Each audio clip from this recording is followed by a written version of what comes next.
This is English shorthand dictation number 120 and the dictation speed is 140 words per minute.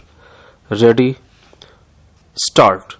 Madam, I have gone through the statement as carefully as possible. In most of the cases, the ministers replying to calling attentions try to become innocent. The same can be said with regard to this statement. The statement expresses the chain of events but does not answer the basic questions that arise out of the incident. Therefore, it appears even now that the ministry has not been able to realize fully the implications of such a disaster. The radiation took place in Mayapuri scrap market in New Delhi. One person died in the accident. He is a very poor man, a manual laborer. 6 people were injured. One of them is fighting for life even today.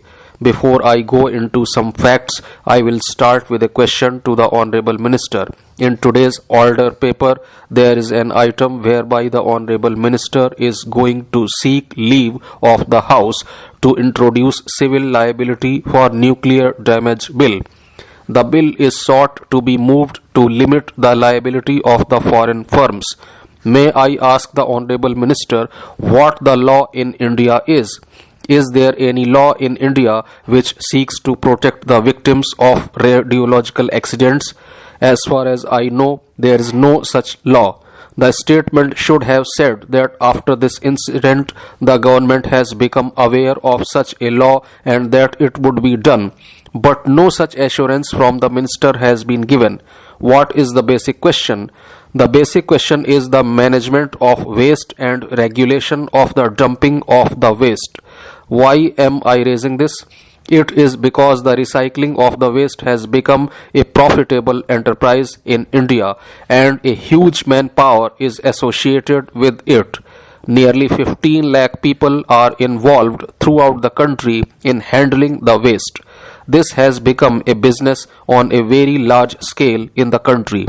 As per my information, 64 lakh tons of waste was dumped in India by the developed countries or the so-called advanced countries.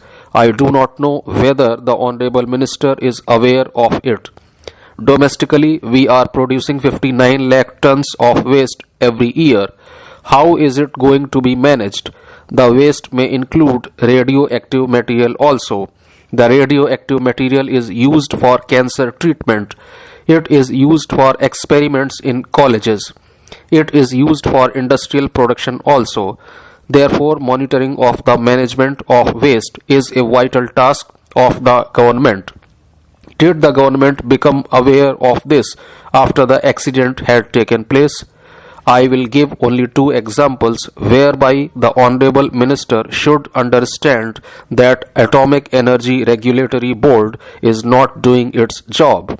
This is the organization which has to look after the management of the radioactive materials in the country. There are more than 1,000 institutions in India which use nuclear gadgets. This is the number in India. How many were inspected? The minister said that there is a regulation and I admit that there is a regulation.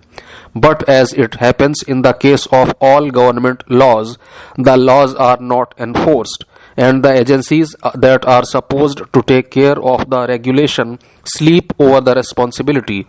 It is a serious dereliction of duty. Therefore, my question is whether the Honorable Minister is aware that the Atomic Energy Regulatory Board has not been doing the job of inspection. Why has this happened? It was because there was no inspection done. There are nuclear power projects going on in the country and more will be coming. There has to be a strict policy for the disposal of the radioactive materials. There has to be serious monitoring. There has to be a serious policy. There has to be serious law and the government must be there to take care that the law is being implemented. I am sorry to say that this is a human disaster arising out of the failure of the administration and the government. I send my condolences to the person who has died. If it had not occurred at Mayapuri in Delhi, I doubt whether the government and the society at large would have become conscious about the hazardous wastes that are lying around and are being used by different industries and educational institutions in our country. I am pained to mention here that it reminds me of how vulnerable we are to catastrophes, how careless we are in dealing with radioactive material, how blissfully indifferent we are to the extensive damage to life we continue to cause through our criminal negligence. This was not a behavioral feat of any responsible nuclear power. First, we jabbered about the cobalt 60 that was thrust on us by evil external sources. Was it a deadly bomb in making? That was the question being asked. It revealed how chillingly inadequate our import regulations were. We had no clue where the radioactive material had come from and who had sent it. How did it reach one of the busiest and thickly populated markets of the country?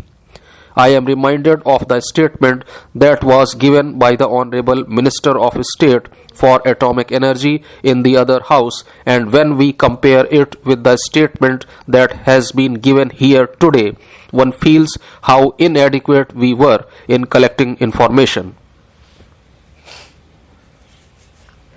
Honorable Speaker, this debate through the calling attention is very important in highlighting a very tragic incident which the government has taken very seriously. There has been loss of one life and some people also got injured. We have given a very exhaustive statement stating facts as they became known to us, and nothing has been kept away from the house because this is an area where we are all very seriously concerned. Before I come to the questions, I would just like to state that nuclear energy can be used for generation of electrical energy. We have 19 reactors producing energy. I am happy to say that the entire atomic energy program of the Government of India has been extremely safe, and there have been procedures in place which have always worked. I can assure the House that the entire electricity generation program of atomic energy is completely safe. This current incident did not occur from the activities of the Department of Atomic Energy. The other peaceful uses of atomic energy are medical use, industrial radiography, nuclear gauging, and research. As we have been informed, this was an instrument imported by the Delhi University in 1970 after due license was taken from the Department of Atomic Energy and a due undertaking was given by the highest authorities of the university that it will not be sold off. Obviously, a mistake was committed by the Delhi University in not adhering to their own undertaking which they gave us. The equipment was imported from Canada. Earlier, we did not know where it came from, and therefore there was a lot of confusion. But thanks to the Delhi police, this equipment was ultimately traced to Delhi University, and then we found out which company has sold it. This company in Canada had sold this gamma chamber to 5 other locations also. They have all been located. But unfortunately, they did not keep a proper account of what was happening and it got sold to a scrap dealer. It was a very tragic incident. The Delhi police has lodged an FIR. The FIR has been upgraded after the death of a person. It is an ongoing investigation and I cannot tell you how the investigation goes on. But I can assure you that no guilty person will be spared. First of all, the issue raised was on peaceful uses of nuclear energy. The second issue has been raised, which is about the scrap. Obviously, the scrap was generated here by the Delhi University and sold to a scrap dealer. There is also a serious concern, which I had addressed in my statement, whether the radioactive scrap could be imported or not. That is an issue which is seriously being dealt with by the Disaster Management Authority which was set up recently. It is being dealt with by the Ministry of Home Affairs and it is being dealt with by the Ministry of Commerce. That is a separate subject. I would not like to take the time of the house on this.